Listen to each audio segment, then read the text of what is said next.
As-tu déjà ressenti ce moment où ton cœur bat un peu trop vite, où un simple regard semble arrêter le temps? Tu te dis que c'est l'amour, mais si je te disais que ce que tu ressens là n'est pas dans ton cœur, mais dans ton cerveau? Oui, ce grand frisson, cette chaleur dans la poitrine, ce besoin de l'autre qui t'envahit. Tout commence par une réaction chimique, un mélange subtil d'hormones et de connexions nerveuses, mais alors, l'amour est juste une illusion biologique ou bien une force réelle qui dépasse la science? Depuis des siècles, poètes et philosophes ont tenté de le définir. Certains parlent de destin, d'autres de folie, et la science, elle, nous parle de dopamine, d'ocytocine et de neurones qui s'allument comme des feux d'artifice. Mais ce qui est fascinant, c'est que derrière chaque battement de cœur amoureux, chaque message lu 10 fois, chaque sourire qui reste gravé dans ta mémoire, il y a un processus biologique précis. Et c'est ce qu'on va explorer ensemble, ce voyage à l'intérieur du cerveau amoureux, où la chimie rencontre la poésie. Alors, que se passe-t-il vraiment dans ton cerveau quand tu tombes amoureux? Quels sont ces signaux invisibles qui transforment une simple attirance en une tempête d'émotions? Dans la prochaine partie, on plonge au cœur du laboratoire secret de ton cerveau, l'amour biologique. Quand tu tombes amoureux, c'est pas ton cœur qui s'emballe le premier, c'est ton cerveau. Il se transforme littéralement en un laboratoire chimique ultra actif où des molécules, des hormones et des signaux électriques se répondent à une vitesse folle. Tout commence dans une petite zone enfouie au centre du cerveau, le système limbique, le siège des émotions. Là, 3 acteurs principaux entrent en scène: la dopamine, la noradrénaline et la sérotonine. La dopamine, c'est la star du plaisir, c'est elle qui te donne cette euphorie. Ce sentiment que tout est possible, que l'autre est unique. Chaque message reçu déclenche une mini décharge de dopamine, comme une récompense qui te pousse à en vouloir encore. La noradrénaline, elle, fait battre ton cœur plus vite, accélère ta respiration, te rend nerveux, impatient, électrisé. C'est ce frisson que tu ressens avant un rendez-vous. Et puis, il y a la sérotonine, l'hormone de la stabilité et du bien-être, qui paradoxalement chute pendant les débuts d'une relation. Résultat, tu penses sans arrêt à l'autre, comme une légère obsession, mais l'amour ne se limite pas à ces réactions rapides. Quand le lien devient plus profond, le cerveau libère une autre molécule magique, l'ocytocine, souvent appelée l'hormone de l'attachement. Elle apparaît pendant les câlins, les baisers, et renforce la confiance et la tendresse. C'est elle qui te fait sentir chez toi dans les bras de quelqu'un.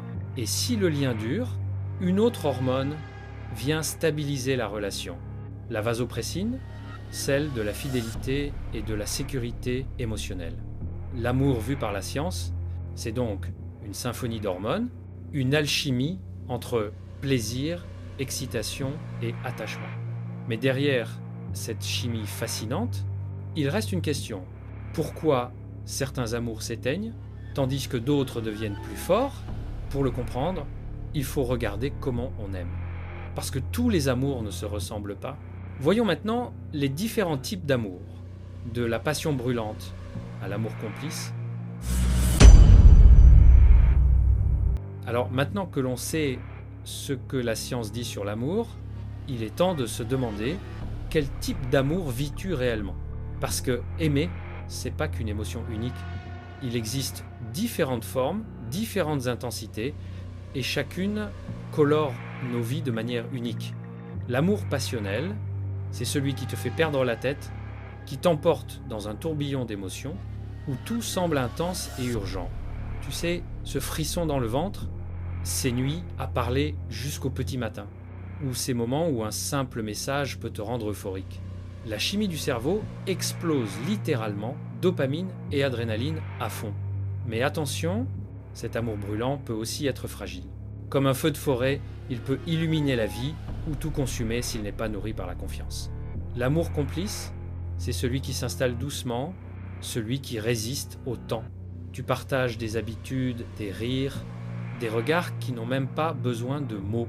La passion peut être plus douce, mais la tendresse, la sécurité et la complicité créent un lien profond. Ici, l'ocytocine et la vasopressine orchestrent le ballet silencieux de l'attachement. L'amour altruiste, celui qui dépasse le moi et le toi. Aimer pour le bonheur de l'autre, aimer sans rien attendre en retour. C'est rare, mais puissant. On le voit chez les parents, les amis, ou même entre partenaires dévoués. C'est une forme d'amour qui élève, qui guérit, qui nourrit le corps et l'esprit au-delà de la chimie. Et souvent, nos amours ne sont pas purement un type. Ils se mélangent, se transforment. Un amour passionnel peut devenir complice. Un amour complice peut révéler des gestes altruistes. Alors, quel type d'amour habite ton cœur en ce moment? Peut être un mélange, peut être un voyage encore à découvrir. Mais aimer n'est pas seulement doux et merveilleux, il y a aussi des défis, des douleurs et des transformations. Dans la prochaine partie, on plonge dans les effets de l'amour sur le corps et l'esprit, ses bienfaits, mais aussi ses blessures. Aimer, c'est merveilleux, mais ce n'est jamais neutre. Chaque émotion, chaque regard, chaque contact laisse une trace, non seulement dans ton cœur, mais aussi dans ton corps. Quand tu es amoureux, ton corps se transforme. Le cœur bat plus vite, la respiration s'accélère et même la température de ta peau peut augmenter. Tout cela grâce aux hormones que nous avons découvertes. Dopamine, ocytocine, adrénaline, et c'est pas tout. L'amour a des bienfaits étonnants sur la santé. Il diminue le stress, renforce le système immunitaire et peut même prolonger la vie. Aimer, c'est un peu comme offrir un massage quotidien à ton cerveau et à ton corps. Mais l'amour peut aussi faire mal. Une rupture, un rejet, un amour non partagé. Le cerveau et le corps réagissent presque comme à une vraie douleur physique. Les mêmes zones neuronales s'activent et la sérotonine chute, laissant place à l'anxiété, la tristesse, parfois même à la dépendance émotionnelle. Et pourtant, ces douleurs ont un rôle. Elles nous apprennent, nous rendent plus conscients de nous-mêmes et renforcent parfois la résilience pour le prochain amour. L'amour est donc un voyage chimique et émotionnel, une montagne russe où plaisir et souffrance se mélangent, où chaque sourire et chaque larme sculptent ton cerveau, ton cœur et ton esprit. Mais après avoir compris ce qu'il se passe en nous et ce que ressent notre corps, il reste une question plus profonde. Que retenir de tout cela?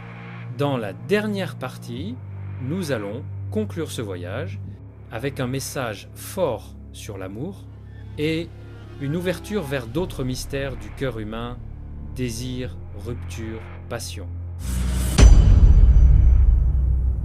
L'amour, c'est plus qu'une émotion, plus qu'un battement de cœur. C'est un mélange incroyable de chimie, de neurones et de magie humaine. Il nous élève, nous transforme, nous fait vibrer, rire, pleurer et parfois nous met face à nos propres limites. Chaque rencontre, chaque sourire, chaque étreinte laisse une trace dans notre cerveau et dans notre histoire. L'amour nous apprend qui nous sommes et qui nous pouvons devenir. Alors quand tu ressens cette chaleur dans la poitrine, ce frisson dans le ventre, cette envie de tout partager, souviens-toi, ton cerveau, ton corps, ton cœur travaillent ensemble pour créer cette expérience unique, puissante et magnifique. Et si un jour l'amour te blesse, souviens-toi qu'il nous enseigne aussi la résilience, la croissance et la profondeur de nos émotions. Mais ce n'est pas la fin du voyage. Il reste temps à explorer la rupture, le désir, la passion et comment notre cerveau y réagit. Alors, si tu veux comprendre les secrets du cœur encore plus profondément, ne manque pas notre prochaine vidéo. Quand l'amour se termine, neurosciences et émotions, parce que l'amour, après tout, n'est jamais vraiment fini.